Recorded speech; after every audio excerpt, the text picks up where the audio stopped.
Mga kaaro, tayo magbuburo ng mangga. Ang recipe nito ay nakuha ko pa sa aking lola na si Aurelia. Ang ating mga ingredients ay hilaw na mangga, carrots, bell pepper, onion, garlic, ginger, salt,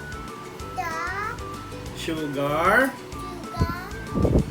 and vinegar. Kunin natin ang hilaw na mangga.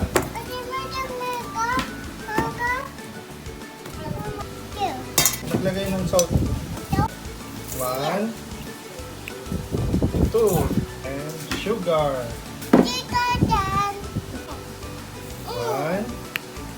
2, 3, 4, 5. Vinegar. 1, 2, 3, 4, 5, 6. Hahaluin natin ito hanggang magsabaw siya. Carrots.